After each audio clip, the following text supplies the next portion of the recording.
Welcome to the Heritage is Living podcast, a place to explore and challenge what heritage is and how it fits into our world today. Through this podcast, we'll speak with experts in the heritage field and beyond to understand how heritage can help us to live aware, with care, and with purpose. I'm your host, Patricia Kell, Executive Director of the National Trust for Canada. This podcast is recorded in Ottawa on the traditional territory of the Algonquin-Anishinaabe people. The Trust works on the lands and territories of many Indigenous peoples across what is now known as Canada.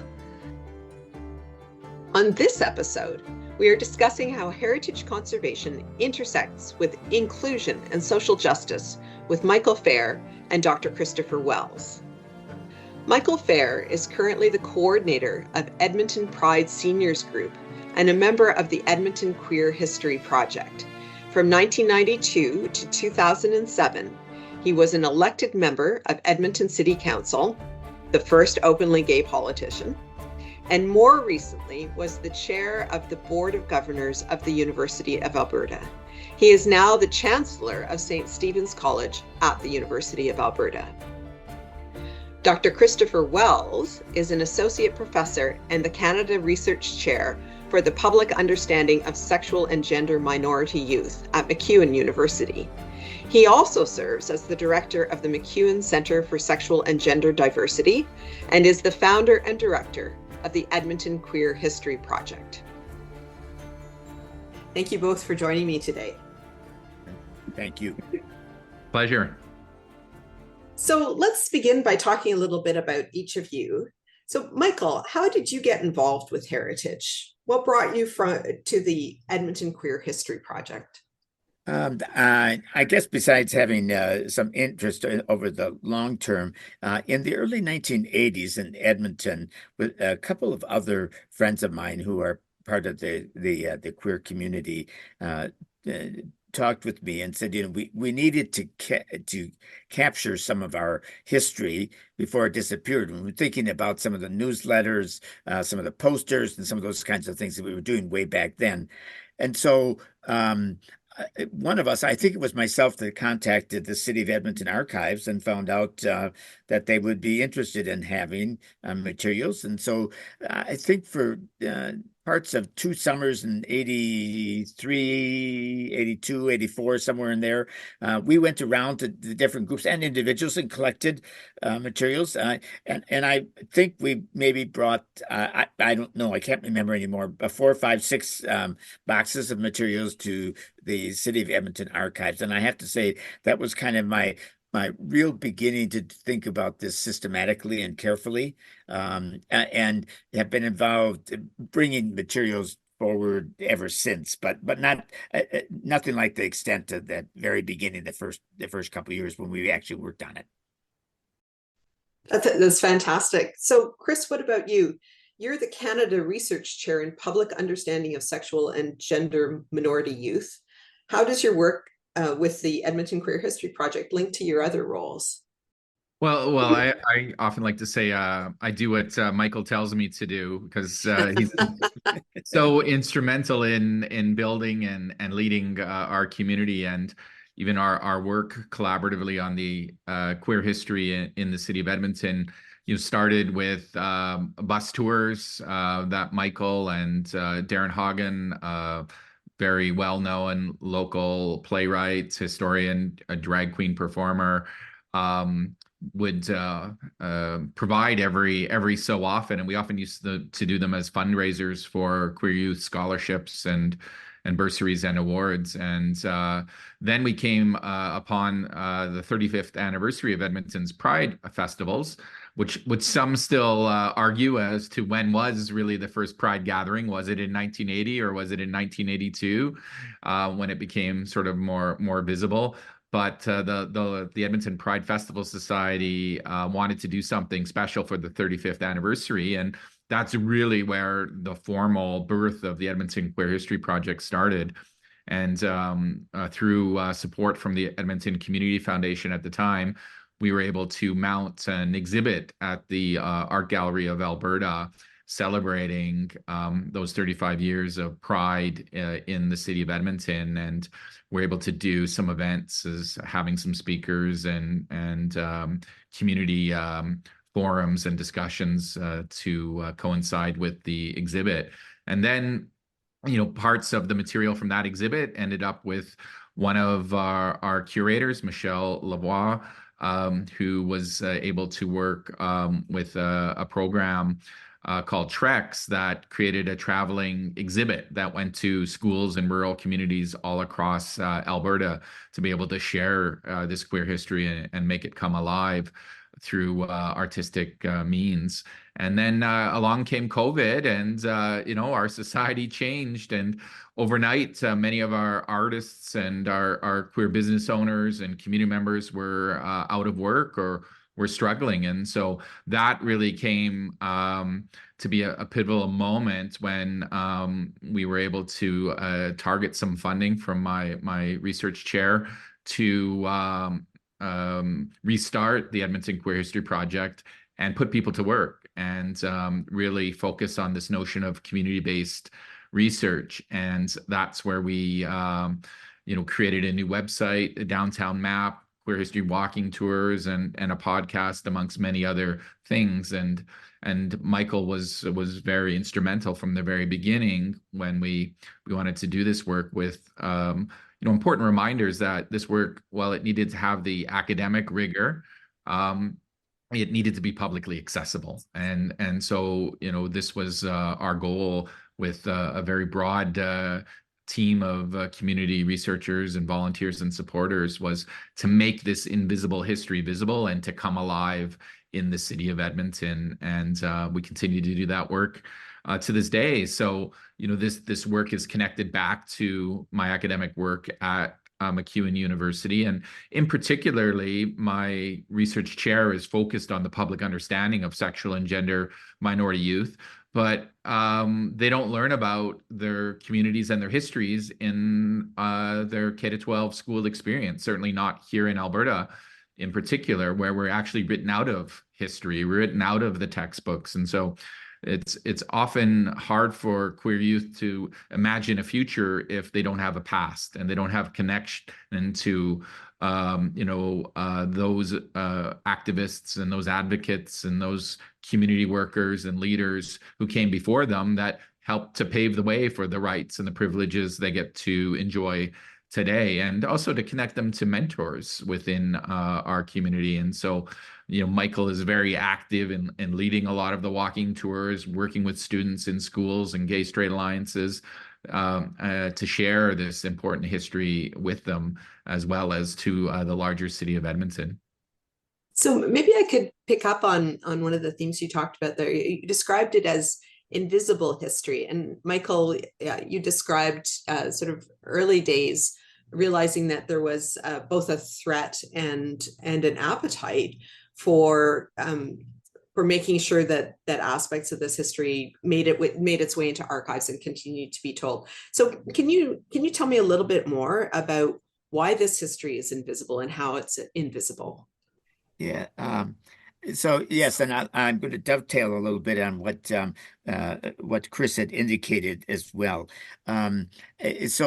I think that a little bit have happened for myself personally in involvement is I was active in a number of queer organizations in Edmonton over time, and in that work that I was doing, I was accumulating minutes and notes and posters and all kinds of junk that I kept.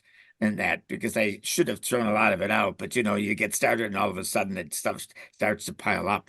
And I started to realize that there are some of those areas that after a few years, because some of the groups didn't last very long, but no one knew about them and what they were doing. And I also knew through the work and with different groups and organizations that oftentimes many people who were involved with different things didn't know there was any history behind some of these either, because they were new to it, like I was at one time, and maybe weren't interested in particular kinds of areas like sports, for example, which has a long history in terms of queers here in Edmonton. But if you weren't part of the sports groups kind of thing, or some of those folks, you probably wouldn't have known much about it at all. So I think there is a little bit of that. I think that the other was Chris kind of forgets that he actually did a lot of early work with the Alberta Teachers Association and in the whole area of education as such, and got along very far in doing some important work. And I was not part of that as such, but I certainly recognized the importance that it is in what education can do. And I think that was another aspect of wanting to look at the forgotten or the unknown history.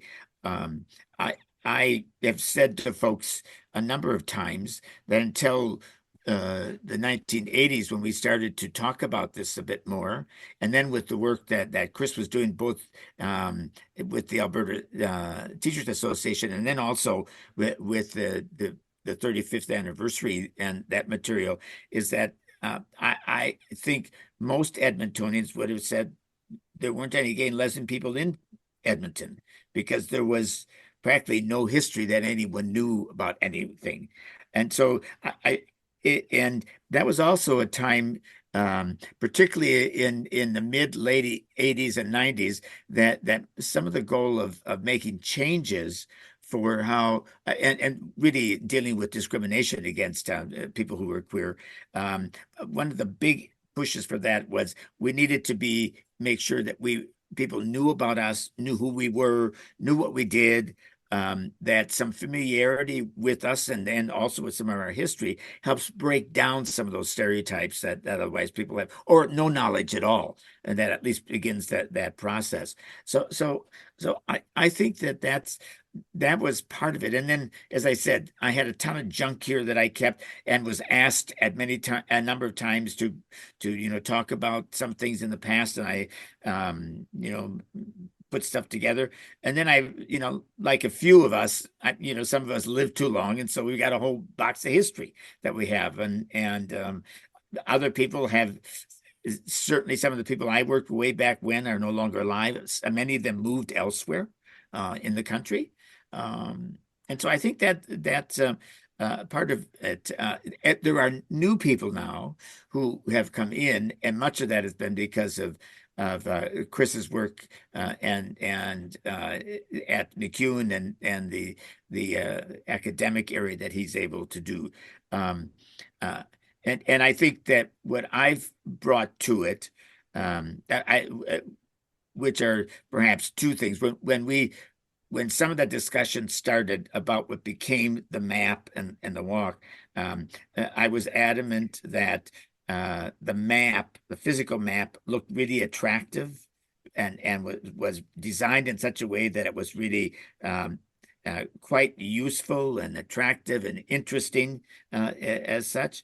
I think the other was that Chris has kind of mentioned, I'm not in the academic field, so I tried to push fairly hard that what was written, particularly relating to the map and some of the others, was done in a language that was be quite understandable for everyone, and also in some cases had to use some language that maybe wouldn't be used so much now as it was back in 1980 and 90s kind of thing, and that to describe different kinds of things. So, and other than that, the major work has been done by Chris and the staff that he has working with them, and a number of other people then in the community that have contributed as well.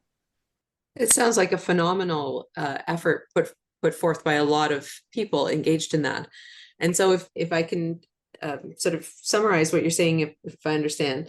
So really the purpose here was to remember this history that might otherwise not have been known, and then also to share that out to people within the community, but also people beyond the community, so that the presence of the queer community was better known and understood. Yeah, absolutely. We wanted to show that we've always been here and always been contributing members to the city of Edmonton and community builders. So the Edmonton Queer History Project really focuses on three key themes, what we call the people, places, and the moments that have helped to build not only the queer community, but the city of Edmonton. And when we're able to present that information in a variety of different kind of ways, and it was really important to us to have an actual physical map. And one of our goals was to get that map in the Edmonton International Airport, for when visitors do arrive, that they know that queer people live here and have always lived here and have always contributed to this city. And so, to this day, when you come out of the arrivals door and you see the visitor kiosk, you'll see one of our queer history maps there. And then people could go to an interactive website and then, take a deeper dive into that history. And as we learned, memory is a very fickle thing, depending on who you ask about, dates and experiences. So we also wanted to make sure that we were giving our sources and creating a bit of an archival trail to show how we came up with our version of history, and also to leave that trail for future researchers to be able to explore and continue to build upon. And then the podcast that we have called From Here to Queer is really about the people, and being able to elaborate on those kinds of stories of those individuals. And our first podcast episode, of course, was with Michael himself, because so much of Edmonton's queer history started around his kitchen table and the advocacy and the organizations that he was able to help build with others that have created a legacy for our city of Edmonton. And then, of course, Michael went on to become a city councillor for 15 years, from 1992 to I think about 2007. And that made history as being the first openly gay politician elected in Alberta.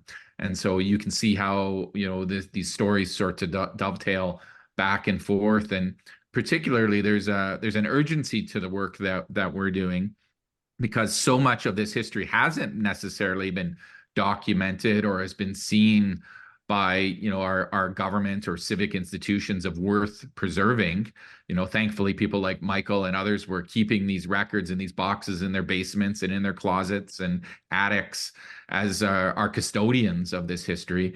But since so much of the history became oral history, and as our queer seniors and elders pass away, that history gets lost. And so we want to make sure that we're able to capture those stories, whether that's through oral history or interviews, or people, sharing documents or ephemera, or just simply coming out to events and sharing their experiences.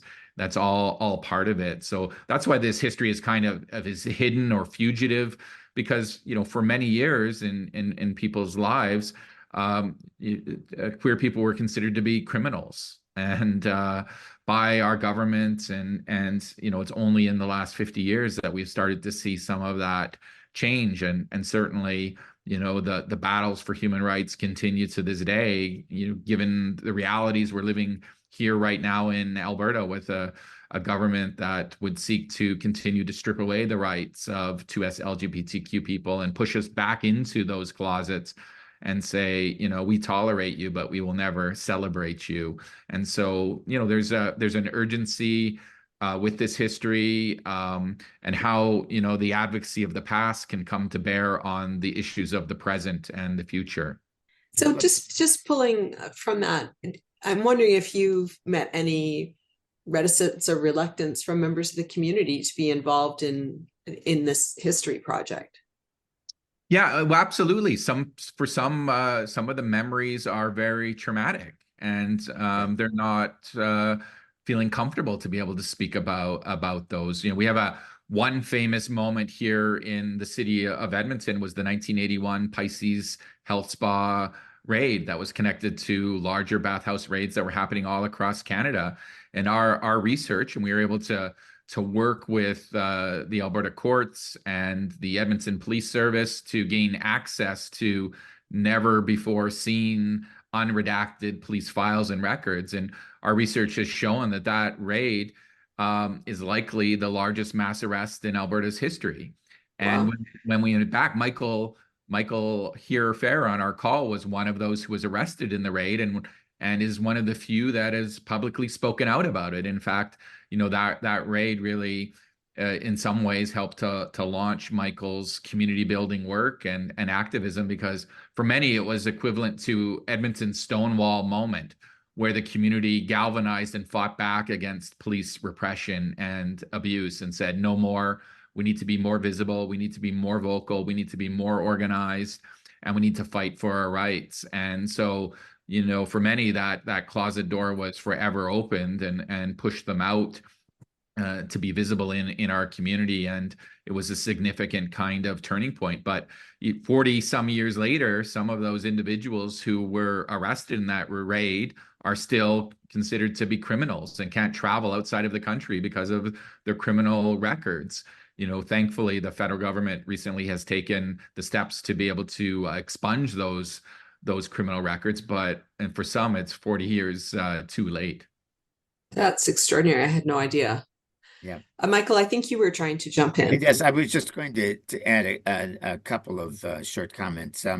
One is that I think as this work progressed, and really that is with the work on the map, which is kind of one of the early visual kinds of things that was done, is that it then attracts others that are interested in this in our community and want to have and know some things that they bring forward. And so I think it's important to realize that something like this attracts others who want to add in or talk about what they know of that period. And so it has broadened, I think, very much the audience that wants to be part of it. And the second is, as Chris has said, and I have to say that I admire greatly, and I think is incredibly significant, is that Chris has made sure that everything that gets put up, there is some information that supports it. So whether it's in archives or articles or photos or whatever, so that there's a sense that it's accurate, that it has the kind of weight to it that says this is really what happened, or what we know, or the places and that too. And I think that it's so important as one moves forward. This isn't a fly by the night, 2-day kind of process. It's many years, and Chris has really made that a cornerstone, the accuracy and that. And I do believe that that's also part of what helps history come alive.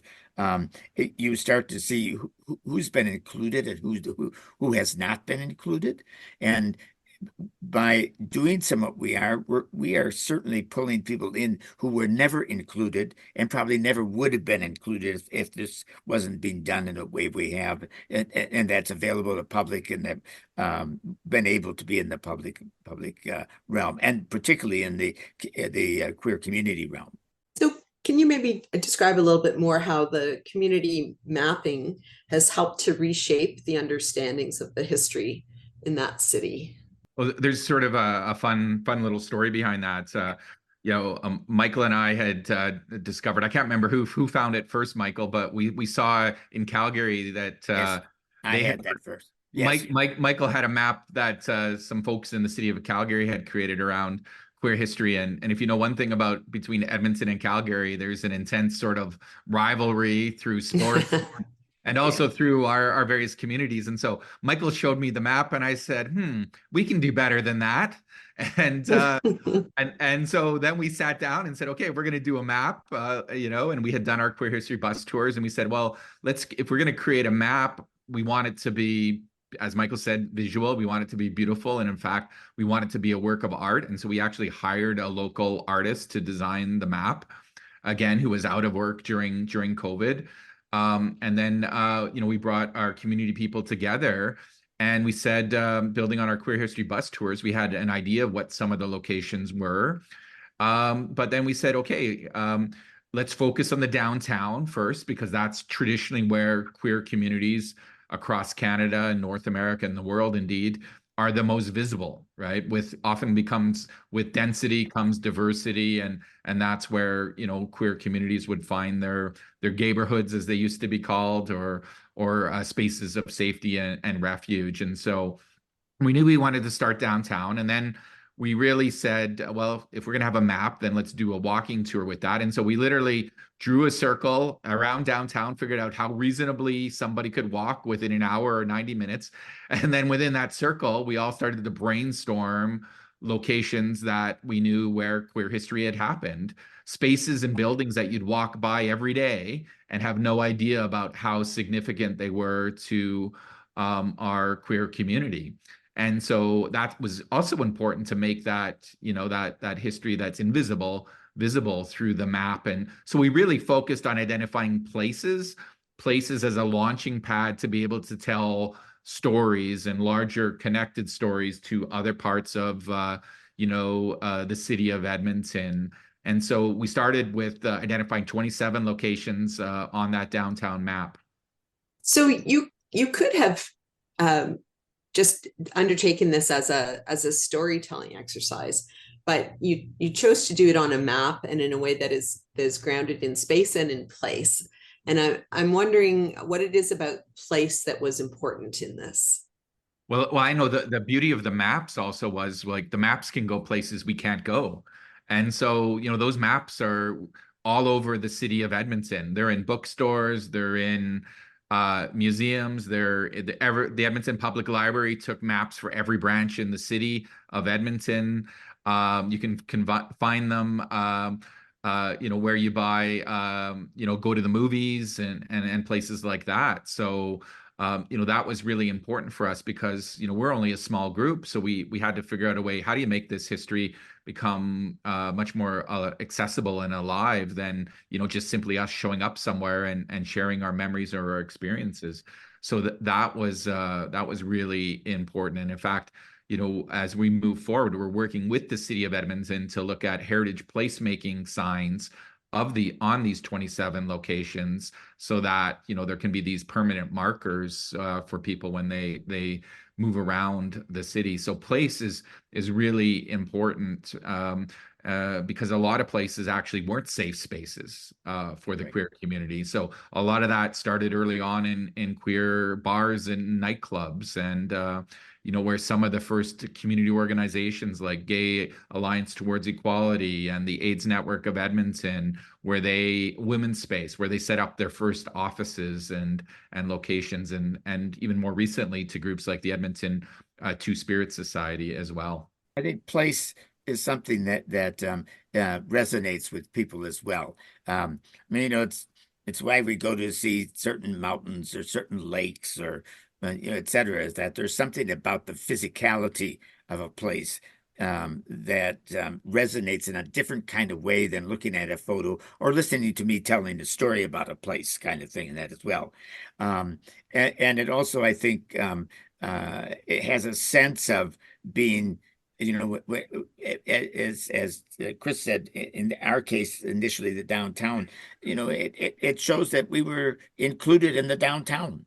We were part of it, kind of thing, that as well.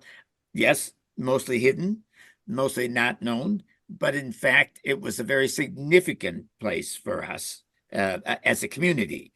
And and it wasn't because there was one place there or one building or what that, it was because there were any number that were in that vicinity that helped to make the whole area and it in some ways because of the time and particularly in the 80s and 90s there were parts of the area that I think many of us felt like that was our territory, kind of thing. That we had a number of places there, and we would go from one to the other and different things, and it was kind of home-like or community-like, whatever term you wish to use, kind of thing. But and even though it was on the fringe of most people's knowledge, and I mean the general population, it was also that I get that we're here. This is our area.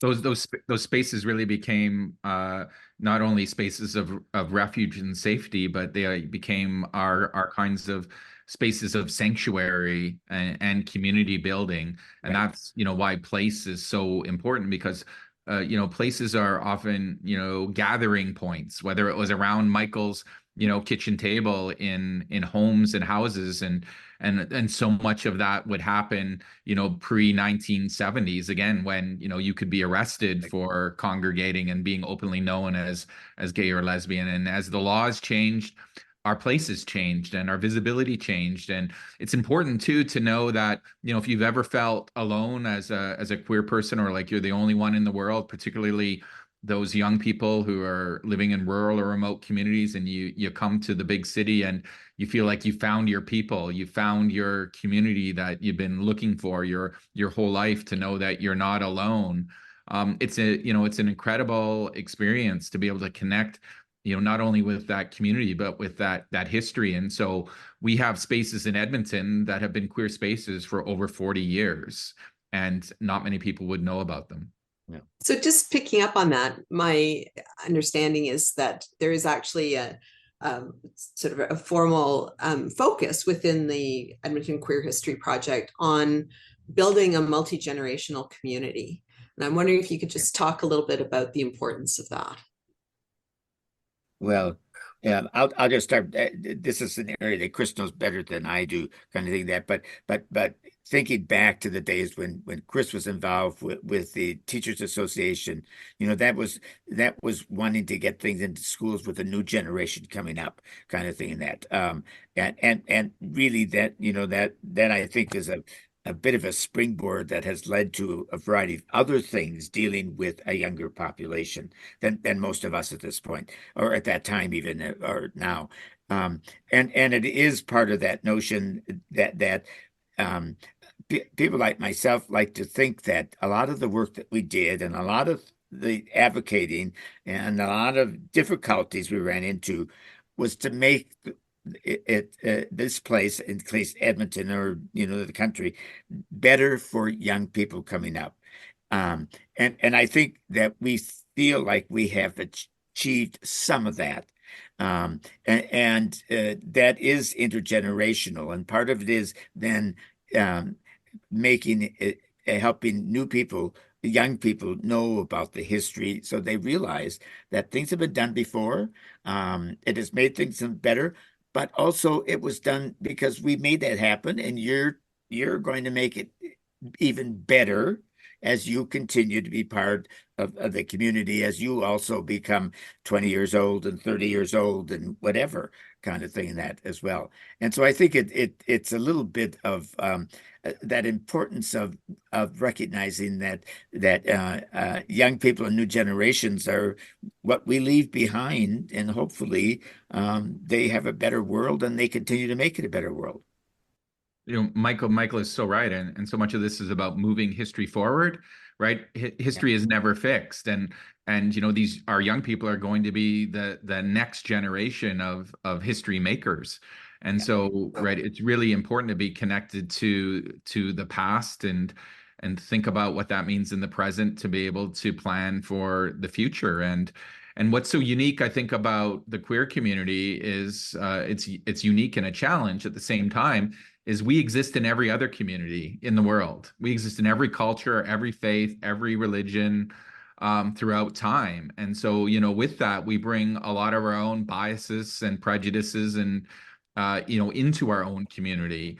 And so, for us, it's really important that, we're talking about a diverse history, not only just a white male or cisgender history as well, but the diversity and the complexity and the challenges of this amazing community that we have, where really this notion of diversity being, our strength, and how we had to come together over time just to simply survive. So let's talk a little bit about what needs to change to make histories and historic places, like those remembered through the Edmonton Queer History Project, more centered in historical narratives and heritage practice. So why does place-based recognition matter? Well, I think, as we were saying, particularly it's about inviting communities into heritage and into history that traditionally have not been excluded, or who have had their stories and their histories told for them rather than by them. And so, do you think that some of the fundamental or traditional heritage practices, like designation and, granting and support that are related to that designation process have excluded histories like the ones that of queer life in Edmonton? I absolutely do. In fact, I was recently at a National Heritage Conference, and I was, shocked by how overwhelmingly heteronormative and cisnormative it was. And we were there sharing, a bit of our work and our history, but in some ways it felt very tokenistic. It wasn't mainstream. It wasn't centered. In some ways, these conversations get pushed to the periphery, or they're an afterthought. The only way we're going to change the status quo is by, bringing about systemic and focused change. And that needs to start with leadership. It needs to start with funding, priorities, and really working alongside our diverse or our vulnerable or marginalized communities.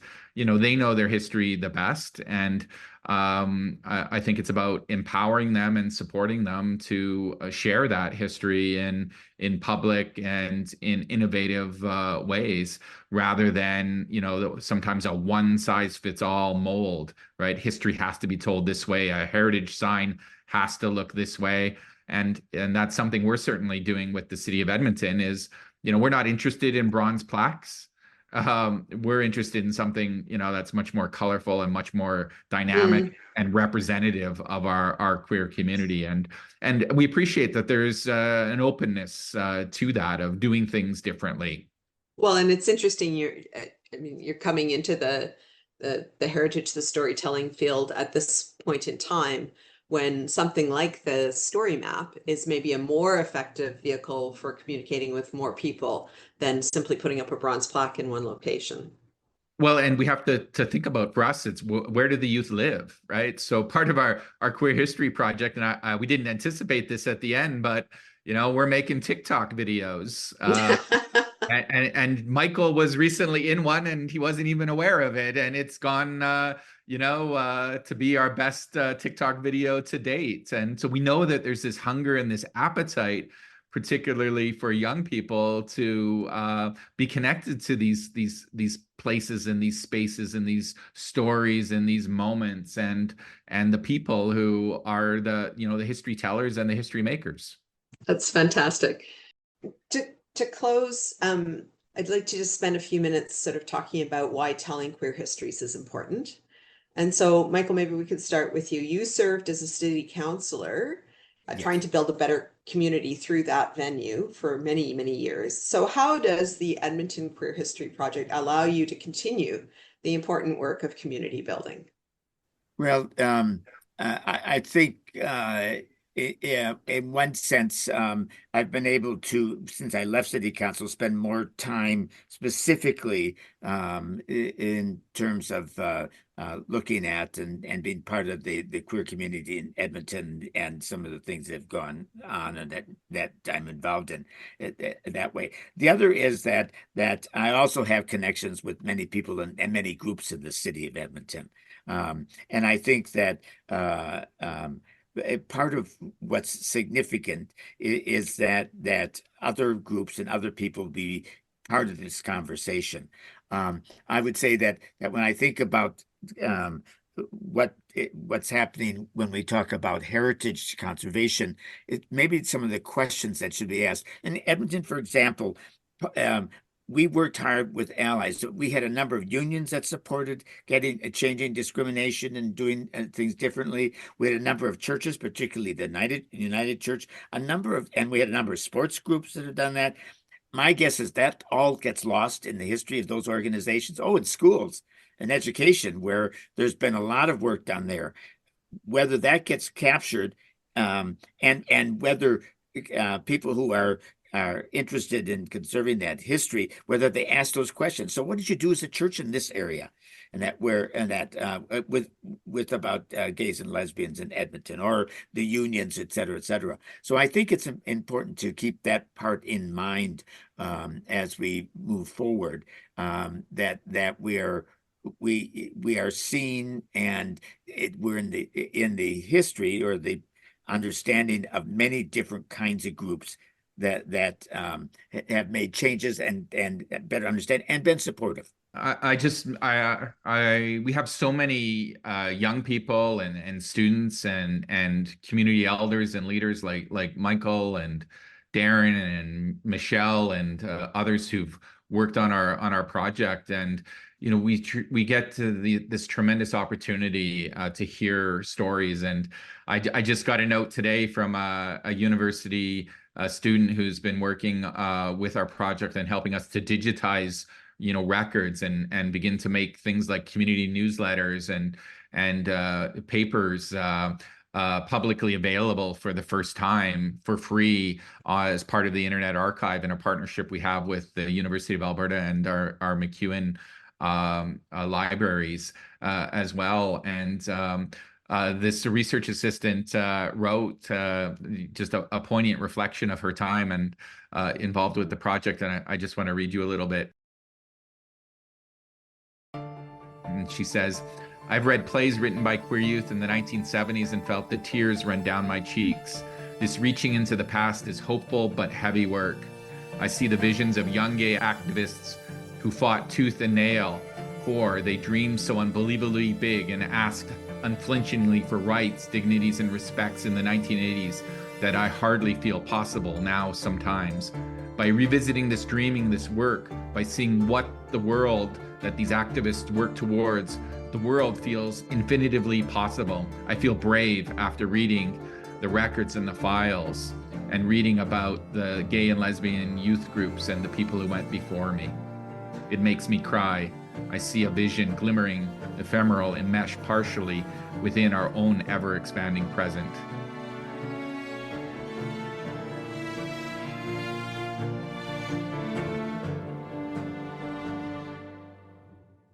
Michael Phair, Dr. Kristopher Wells, thank you so much for being with us this afternoon. Really appreciate the conversation. Thank you. Thank you so much, and our history will keep moving forward.